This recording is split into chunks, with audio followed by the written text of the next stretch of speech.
بسم الله الرحمن الرحيم. اهلا بيكم ولادي وبناتي ابطال سنه تانية. اهلا بيكم يا ابطال. السريع كده، عنوان حلقه النهارده عن النموذج الجسيمي للماده. يلا نبدا يا حبايبي. كلنا عارفين يا ابطال ان خدنا قبل كده في سنه اولى ان الماده بتتكون من حاجه اصغر منها اسمها جسيمات. تمام، الله ينور عليك يا صديقي. كنا خدنا برضه السنه دي في الفيديوهات اللي قبل كده ان الماده بتتكون من ثلاث حالات شائعه، اللي هي الماده الصلبه، الماده السائله، والماده الغازيه. بص كده يا صديقي، كده عند حضرتك الماده الصلبه. جسيمات الماده الصلبه دي هتلاقيها قريبة جدا من بعضها. شايف كلها قريبة من بعضها اهي. غير كده يا مستر، ان الجسيمات وهي قريبة من بعضها شكلها منتظم جدا. نيجي بقى نخش على الحالة السائلة، هتلاقي ان الجسيمات هي متقاربة بس مش متقاربة جدا. كمان الجسيمات مش منتظمة. نيجي بقى نبص على الحالة الغازية. الجسيمات بعيدة عن بعض، مش مترتبة، مش منتظمة. وصلنا للنظرية بتاعتنا بقى اللي بتتكون من 6 حاجات. واحد، الماء. وبكده يا صديقي وصلنا لفروض نظرية الجسيمات للمادة أو النموذج الجسيمي للمادة. أول فرض بيقول لك إيه؟ إن المادة بتتكون من حاجة أصغر منها، بنسموها الجسيمات، صغيرة جدا جدا. الفرض الثاني إن أي مادة جسيماتها بتكون من نفس النوع أو متماثلة. ثالث فرق بين كل جسيم وجسيم قوة تجاذب.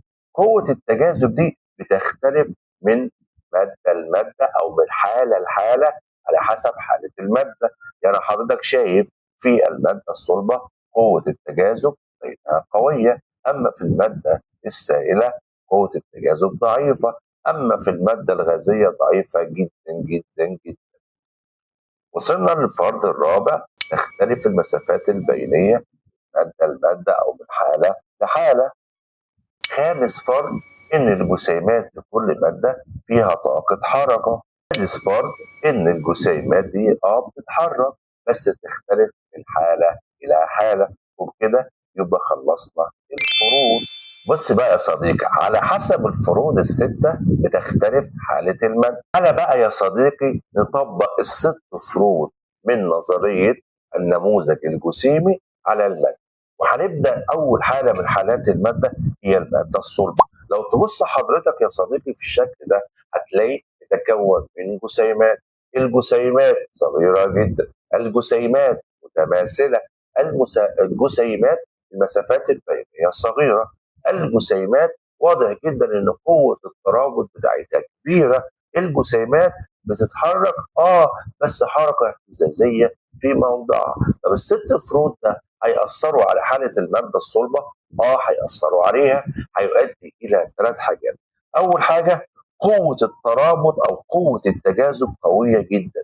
ده هيؤدي إلى إيه؟ هيؤدي إن المادة الصلبة مالها يا مستر شكلها ثابت مش بيتغير، ونتيجة إن حركتها قليلة أو حركتها اهتزازية يبقى لا تنساب. طيب نرجع بقى للفرض بتاع المسافات البينية. المسافات البينية صغيرة جدا، هيؤدي لإيه؟ هيؤدي إن اللي هيكون حجمها ثابت وغير قابلة للانضغام. طيب نتيجة اهتزازها الجسيمات في مكانها هيؤدي إلى إيه؟ هيؤدي إلى انتشارها بطيء جدا. وهنا تعليلة مهمة جدا. ليه المادة الصلبة لها شكل وحجم محددان يعني ثابتان؟ هنتكلم بقى عن الخصائص دي.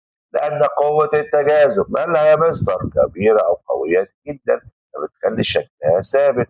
ولأن المسافات البينية بين الجسيمات كبيرة جدا تؤدي لحجمها ثابت، كما أنها غير قابلة للانضغام. طب لو قال لك ليه انتشارها بطيء؟ لأنها تهتز في مواضعها. تعالى برضو نطبق ال6 فروض بتاعت نظرية النموذج الجسيمي على المادة السائلة. بص يا صديقي في الكأس كده في جسيمات هي متماثلة، تمام، بس هنا بتفرق حاجتين أو 3. أول حاجة المسافات البينية أكبر شوية، تمام التمام. تاني حاجة قوة الترابط أقل شوية.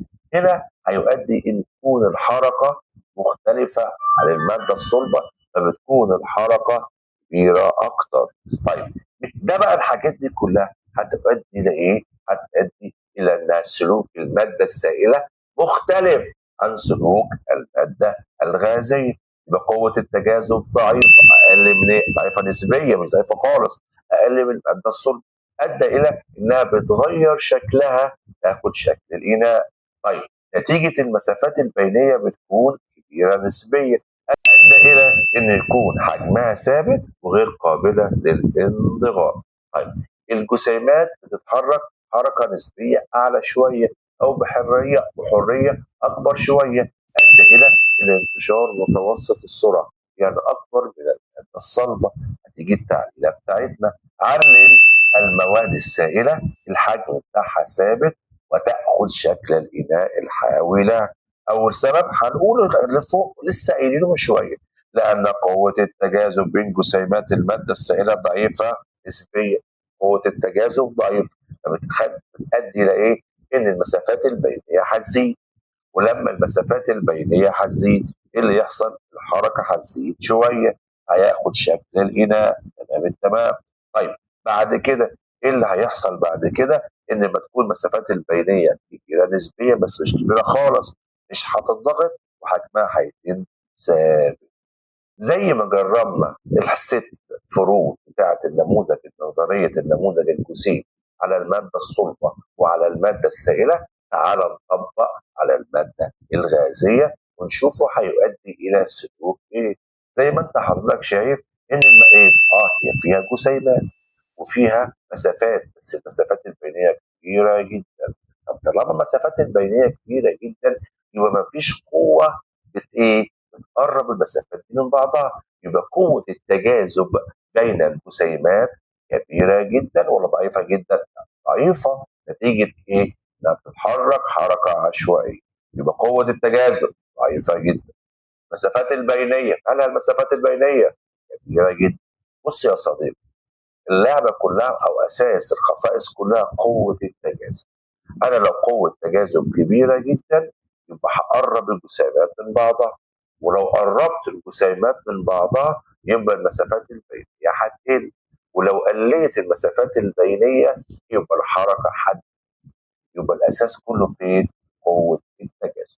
تعالى نبص، لما تكون قوة التجاذب ضعيفة شكلها هيتغير غير ثابت.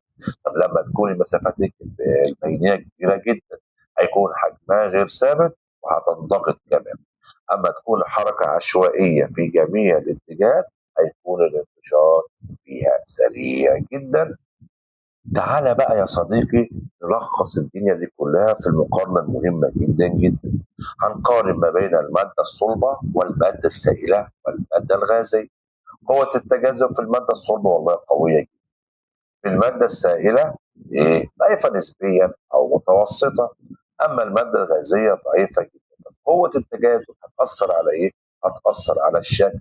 الشكل المادة الصلبة ثابت وبرضه حجمها ثابت. أما المادة السائلة بيتغير شكلها على حسب الإناء بس حجمها ثابت. طب المادة الغازية ليس لها شكل ثابت ولا حجم ثابت. طب الانسياب، المادة الصلبة لا تنساب، أما المادة السائلة والمادة الغازية تنساب. طب الانضغام، المادة الصلبة لا تنضغط والمادة السائلة لا تنضغط، أما المادة الغازية بتنضغط. المسافات البينية في المادة الصلبة صغيرة جدا، أما المادة السائلة متوسطة أو كبيرة نسبيا. في المادة الغازية كبيرة جدا. الحركة في المادة الصلبة كلها تهتز في موضعها، يبقى حركتها صغيرة جدا.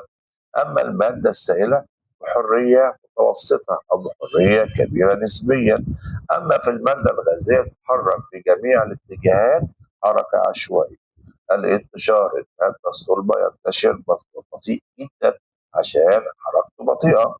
أما المادة السائلة متوسطة، أما المادة الغازية سريعة جدا. كل الخصائص دي مترتبة على نظرية النموذج الجسيمي للمادة. شكرا.